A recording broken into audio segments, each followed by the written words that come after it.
അല്ലാ. ഞങ്ങളെ പാപം പൊറുക്കണേ അല്ലാ. ഞങ്ങൾക്ക് ഇഖ്ലാസ് നൽകണേ അല്ലാ. പടച്ചവനേ, ഞങ്ങളുടെ എല്ലാ പാപക്കറകളും ഈ മജ്‌ലിസ് കൊണ്ട് നീ കഴുകി വൃത്തിയാക്കി തരണേ അല്ലാ. പടച്ചവനേ, ഞങ്ങളുടെ സ്വഭാവം നന്നാക്കണേ അല്ലാ. ഞങ്ങളുടെ എല്ലാ കാര്യങ്ങളിലും ഖൈറിന്റെ കവാടങ്ങൾ നീ തുറന്നു തരണേ അല്ലാ. ഒരുപാട് മുഅ്മിനീങ്ങൾ ദുആ ചെയ്യാൻ പറഞ്ഞവരാണ്. ഉസ്താദേ, ഭാര്യയുടെ സ്വഭാവം മോശമാണ്, ഭർത്താവിന്റെ സ്വഭാവം മോശമാണ്, ദ്വാരക്കണമെന്ന് പറഞ്ഞവരുണ്ട്. അല്ലാ, ഞങ്ങളെ കുടുംബ ജീവിതങ്ങളിൽ ബറക്കത്ത് നൽകണേ അല്ലാ. ഐശ്വര്യം നൽകണേ അല്ലാ. നല്ല കുടുംബ ജീവിതം നൽകണേ അല്ലാ. നിങ്ങളുടെ സ്വഭാവം നന്നാക്കണേ അല്ലാ. മുഅ്മിനീങ്ങളെ, ലോകത്തിന്റെ നാനാദിക്കുകളിൽ ഒരുപാട് പരീക്ഷണങ്ങളാണ്, പ്രതിസന്ധികളാണ്, പ്രയാസങ്ങളാണ്. ഇന്ന് നമ്മുടെ ദുനിയാവില് നമുക്കുണ്ടാകുന്ന പരീക്ഷണങ്ങൾക്കും പ്രയാസങ്ങൾക്കും കാരണമെന്താണ്? ളഹറൽ ഫസാദു ഫിൽ ബർരി വൽ ബഹരി ബിമാ കസബത് ഐദിന്നാസ്.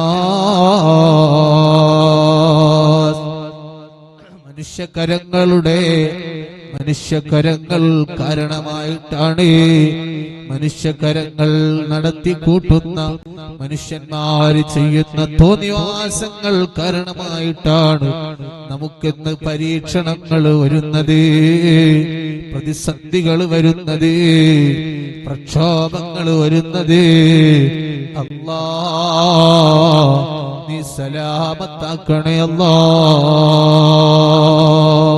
മുഅ്മിനീങ്ങളെ, അതുകൊണ്ട് നമ്മുടെ സ്വഭാവം നന്നാക്കണം, നമ്മുടെ ജീവിതം നന്നാക്കണോ, നമ്മുടെ കുടുംബം നല്ല രൂപത്തിലാവണോ, എല്ലാ കാര്യങ്ങളിലും നല്ല ഒരു പെരുമാറ്റോ നമ്മുടെ ജീവിതത്തിലുണ്ടാകണോ.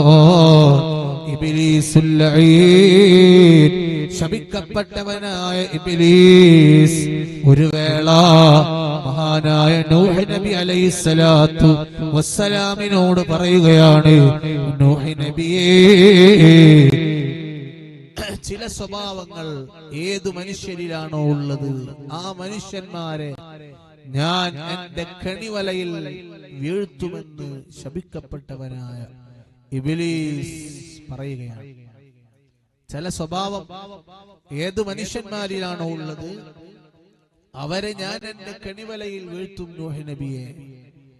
ഇത് കേട്ടപ്പോൾ നൂഹ് നബി അലൈഹിസ്സലാത്തു വസ്സലാം ചോദിച്ചു, ശപിക്കപ്പെട്ട ഇബ്ലീസ്, ഏത് സ്വഭാവമുള്ള മനുഷ്യനെയാണ് നീ നിന്റെ ചതിവലയിൽ വീഴ്ത്തുന്നത്? അതിലൊന്നാമതായി ശപിക്കപ്പെട്ടവനായ ഇബ്ലീസ് പറയുകയാണ്, അൽ ഹസദു, അൽ ഹസദ്. ഏതു മനുഷ്യനിലാണോ അസൂയയുള്ളത് ആ മനുഷ്യനെ ഞാൻ എന്റെ ചതിവലയിൽ വീഴ്ത്തും, അവനെ ഞാൻ എന്റെ കണിവലയിൽ വീഴ്ത്തും. അസൂയ എന്ന് പറയുന്ന സ്വഭാവം വളരെ ഗൗരവമാണ്. നമ്മുടെ എല്ലാ നന്മകളെയും അസൂയ തിന്നുകളയും. എത്ര നന്മ ചെയ്തിട്ടും പിന്നെ കാര്യമില്ല. എല്ലാ നന്മകളും അസൂയ കാരണം നഷ്ടപ്പെട്ടു പോകും. അൽ ഹസദു യഅകുലു മിനൽ ഹസന യഅകുലുൽ ഹസനാത്ത്. ഹസനാത്തുകളെ മുഴുവനും കാർന്നു തിന്നുന്ന അമലാണ്, കാർന്നു തിന്നുന്ന ദുഷിച്ച സ്വഭാവമാണ് ഹസദ്. പിന്നെ നന്മ ചെയ്തിട്ട് കാര്യമില്ല, നമ്മുടെ നന്മകളൊക്കെ നഷ്ടപ്പെട്ടു പോകും. അതുകൊണ്ട് ആദ്യം അസൂയ മനസ്സിൽ നിന്ന് മാറ്റിവെക്കണം. നമ്മുടെ വേണ്ടപ്പെട്ടവർക്ക്, അയൽവാസികൾക്ക്, നമ്മുടെ സ്നേഹികൾക്ക്, സഹകാരികൾക്ക്, കൂടെ ജോലി ചെയ്യുന്നവർക്ക്, നമ്മുടെ ഒരേ കാറ്റഗറിയിൽ പെടുന്നവരോടാണല്ലോ അസൂയ വരാ. നമ്മുടെ കൂടപ്പിറപ്പുകൾക്ക്, നമ്മുടെ വേണ്ടപ്പെട്ടവർക്ക് അള്ളാഹു എന്തെങ്കിലും ഒരു അനുഗ്രഹം കിട്ടുമ്പോ അതുള്ള അസൂയ വെക്കുന്ന സ്വഭാവം എത്ര മോശമാണ്. നമ്മൾ എങ്ങനെ ചിന്തിക്കേണ്ടി? പടച്ചോനെ അൽഹംദുലില്ലാഹ്, എന്റെ പ്രിയപ്പെട്ട കൂട്ടുകാരന് അല്ലെങ്കിൽ കൂട്ടുകാരിക്ക് റബ്ബ് ഒരു നിഅമത്ത് ചെയ്തല്ലോ, അൽഹംദുലില്ലാഹ്. ഞാൻ എത്ര കഷ്ടപ്പെട്ടാലും അല്ലാഹു അവൾക്ക് കഷ്ടപ്പാട് നൽകിയില്ലല്ലോ. ഞാൻ എത്ര പ്രയാസപ്പെട്ടാലും എന്റെ അയൽവാസിക്കൊരു പ്രയാസം നീ നൽകിയില്ലല്ലോ. അവർക്ക് നീ നല്ല വീട് കൊടുത്തല്ലോ. അവരൊരു കാർ വാങ്ങുമ്പോ പടച്ചോനെ അൽഹംദുലില്ലാഹ്, എനിക്കൊരു കാർ ഇല്ലെങ്കിലും അവര് നല്ലൊരു കാർ വാങ്ങിയല്ലോ. ഞാൻ പ്രയാസപ്പെട്ടാലും എന്റെ അയൽവാസി സന്തോഷിക്കുന്നുണ്ടല്ലോ, അവർക്ക് സൗകര്യങ്ങൾ ഉണ്ടല്ലോ. ഇതാണ് ഒരു മുഅ്മിനായ മനുഷ്യന്റെ മനസ്സിലുണ്ടാകേണ്ടത്. അല്ലാതെ അവര് വാങ്ങുമ്പോ അതിൽ അസൂയ വെക്കാൻ പാടില്ല. അത് നമ്മുടെ അമല് മൊത്തം നഷ്ടപ്പെട്ടു പോകാൻ കാരണമാവും. അവരെങ്ങനെ ഉണ്ടാക്കിയ പൈസ, കട്ടെടുത്ത പൈസ, അറബീനെ കൊള്ളടിച്ച പൈസ എന്നൊക്കെ പറഞ്ഞ് അസൂയ വെച്ചുകൊണ്ടുള്ള സംസാരം, അല്ലെങ്കിൽ മനസ്സിനുള്ളിൽ അസൂയ വെക്കുക, അത് പാടില്ല. നമ്മുടെ മനസ്സ് വിശാലമാകണം. അല്ലാഹു മറ്റൊരാൾക്കൊരു നിഅമത്ത് കൊടുക്കുമ്പോ അതിൽ സന്തോഷിക്കുകയാണ് വേണ്ടത്. ഹബീബായ റസൂലുള്ളാഹി സ്വല്ലല്ലാഹു അലൈഹി വസല്ലം തങ്ങൾ മുത്തുനബിയോട് പഠിപ്പിക്കുകയാണ്, മുത്തുനബി സ്വഹാബത്തിനോട് പഠിപ്പിക്കുകയാണ്. സ്വഹാബാ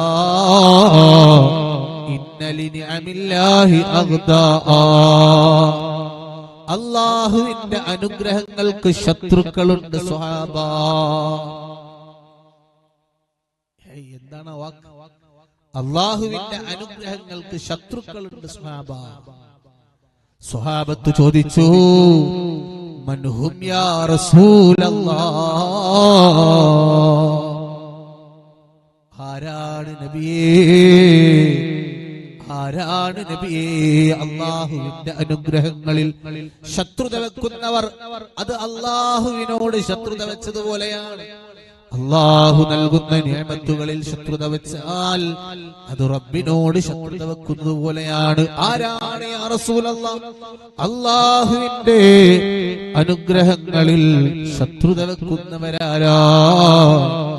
ഹബീബായ റസൂലുള്ളാഹി സ്വല്ലല്ലാഹു അലൈഹി വസല്ലം തങ്ങൾ പഠിപ്പിക്കുകയാണ്, അല്ലാഹു അവന്റെ അടിമകൾക്ക് ഒരു അനുഗ്രഹം ലഭിക്കുമ്പോ, ഒരു അനുഗ്രഹം നൽകുമ്പോ ആ അനുഗ്രഹത്തിൽ അസൂയ വെക്കുന്നവരാരാണ്? അലാമാ ആതാഹുമുല്ലാഹു മിൻ ഫദ്ലി, അല്ലാഹു അവന്റെ അടിമകൾക്ക് അനുഗ്രഹങ്ങൾ കൊടുക്കുമ്പോ അതിൽ അസൂയ വെക്കുന്നവനാരാ?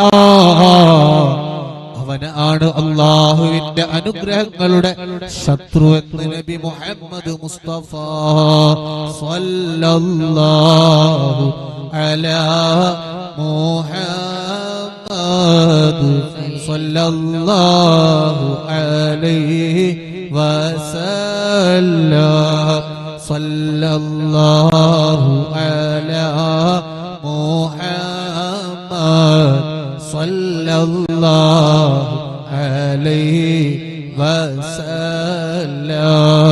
സ്വല്ലല്ലാഹു അലാ മുഹമ്മദ് സ്വല്ലല്ലാഹു അലൈഹി വസല്ലം.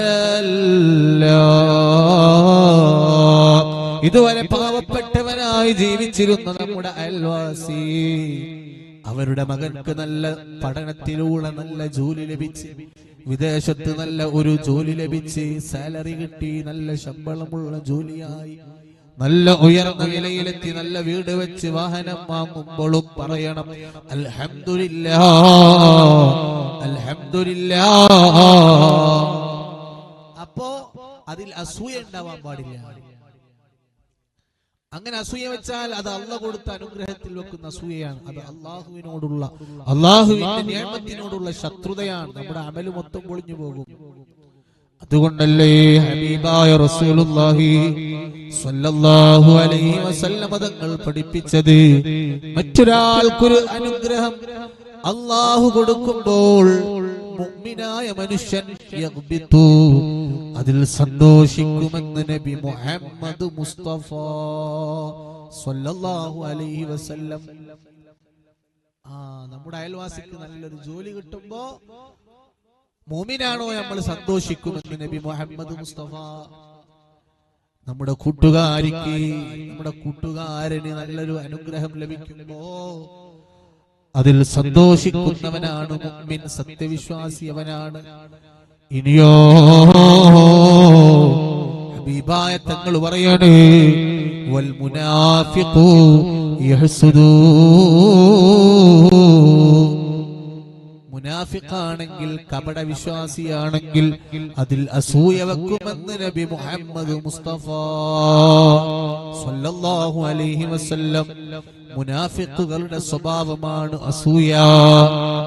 ഒരു മുഅ്മിനായ മനുഷ്യന്റെ മനസ്സിൽ അസൂയ ഉണ്ടാവൂല, മുനാഫിഖാണ്. കപട വിശ്വാസിയുടെ മനസ്സിലാണ് അസൂയ ഉണ്ടാവുകയുള്ളൂ. അല്ലാഹ് നീ ഞങ്ങളെ സ്വഭാവം നന്നാക്കണേ അല്ലാഹ്. ശപിക്കപ്പെട്ടവനായ ഇബ്ലീസ് പറയണേ നൂഹ് നബിയേ, രണ്ടാമതായി ഏതു മനുഷ്യന്മാരിലാണോ അത്യാഗ്രഹമുള്ളത് അവരെ ഞാൻ എന്റെ കെണിവലയിൽ വീഴ്ത്തുമെന്ന് ഇബ്ലീസ്. അത്യാഗ്രഹം ആരെ മനസ്സിലാണോ ഉള്ളത്, അത്യാഗ്രഹ സ്വഭാവമാർക്കാണോ ഉള്ളത് അവരെ ഞാൻ എന്റെ കെണിവലയിൽ വീഴ്ത്തും. എത്ര കിട്ടിയാലും മതിയാവൂല അങ്ങനത്തെ ആളുകൾ. എത്ര പടച്ചോന്റെ നിഅമത്ത് കിട്ടി നമുക്ക് ഉള്ളതിൽ തൃപ്തിപ്പെട്ടുകൊണ്ട് ജീവിക്കാൻ കഴിയണം. അതാണ് ഒരു സത്യവിശ്വാസിയുടെ ജീവിതം. എത്ര കിട്ടിയാലും മതിയാവില്ല. ആ സ്വഭാവം അത് അത്യാഗ്രഹത്തിന്റെ സ്വഭാവമാണ്. ഒരിക്കലും ഉണ്ടാവാൻ പാടില്ല. ഒരാൾക്ക് കൊടുക്കൂല. നല്ല അത്യാഗ്രഹം, ഭയങ്കരമായ ആഗ്രഹം, എത്ര കിട്ടിയാലും പൂതി തീരാത്ത, പിന്നെയും പിന്നെയും വാരിക്കൂട്ടണം എന്നുള്ള ചിന്തയുള്ള അത്യാഗ്രഹ സ്വഭാവം ഒരിക്കലും നമ്മളിൽ ഉണ്ടാകാൻ പാടില്ല. അങ്ങനെ ഉണ്ടായിട്ട് നമ്മൾ എന്ത് ചെയ്തിട്ടും പിന്നെ കാര്യമില്ല. നമ്മൾ ഇബ്ലീസിന്റെ കണിവലയപ്പെട്ടു. ഇബ്ലീസിന്റെ ഒരു ചതിയിൽ നമ്മൾ കുടുങ്ങിപ്പോവാൻ അത് കാരണമാകും. അല്ലാഹു നമ്മളെ കാത്തു രക്ഷിക്കട്ടെ. അല്ലാഹു നമ്മളെ കാത്തു രക്ഷിക്കട്ടെ. എത്ര വലിയ വീടുണ്ടായിട്ടും കാറുണ്ടായിട്ടും എന്തുണ്ടായിട്ടും കാര്യമില്ല, ഒന്നും നമുക്ക് മതിയാവൂല. അത്യാഗ്രഹം ഉണ്ടായാൽ അങ്ങനെ ശപിക്കപ്പെട്ട ഇബ്ലീസിന്റെ ചതിയിൽ കുടുങ്ങിപ്പോവും. അഹങ്കാരമായിരിക്കും പിന്നെ അവർക്ക്. അഹങ്കാരം, കുറച്ച് പൈസ ഉണ്ട് വരുമ്പോഴത്തേനും പാവങ്ങളെ മറക്കുന്നു. പാവങ്ങളെ കാണുമ്പോൾ ഒരു മൈൻഡും ഇല്ല. കല്യാണമൊക്കെ വരുമ്പോ പാവങ്ങളൊന്നും വിളിക്കൂല, പൈസക്കാരെ മാത്രം വിളിക്കുക. ഒരേ പാവപ്പെട്ടവനായി ജീവിച്ച ആളാണ്, പെട്ടെന്ന് ഒരു പൈസക്കാരനാകുമ്പോഴത്തേനും പിന്നെ അവന്റെ ആ പാവപ്പെട്ട സമയത്തുണ്ടായിരുന്ന കൂട്ടുകാരെയൊക്കെ മറന്ന്, ആ സമയത്തുണ്ടായിരുന്ന ആളുകളെയൊക്കെ മറന്ന് പൈസ ഉണ്ടായി എന്ന് കണ്ടപ്പോ പിന്നെ ആരും വേണ്ട, സ്വന്തം അപ്പനെയും അമ്മനെയും വരെ വേണ്ടാത്ത അവസ്ഥ. അല്ലാഹ്, അതൊക്കെ അത്യാഗ്രഹ സ്വഭാവമാണ്. എവിടുക്ക നമ്മള് പ്രിയപ്പെട്ടവരെ, നമ്മുടെ മക്കൾക്ക് നമ്മൾ ദുനിയാവ് മാത്രം സമ്പാദിക്കുന്ന ഒരു സ്വഭാവം പഠിപ്പിച്ചു കൊടുക്കരുത്. രണ്ട് വിദ്യാഭ്യാസവും കൊടുക്കണം. ഭൗതിക വിദ്യാഭ്യാസവും കൊടുക്കണം, മതവിദ്യാഭ്യാസവും കൊടുക്കണം. ഒരുപാട് ഭൗതിക വിദ്യാഭ്യാസം മാത്രം പഠിപ്പിച്ച് മതവിദ്യാഭ്യാസം കൊടുക്കാതിരുന്നാൽ ആ മക്കൾ പിന്നെ നമ്മളെ നല്ലതുപോലെ നോക്കൂല. എത്ര അനുഭവങ്ങളുണ്ട് നമ്മളെ മുമ്പിൽ.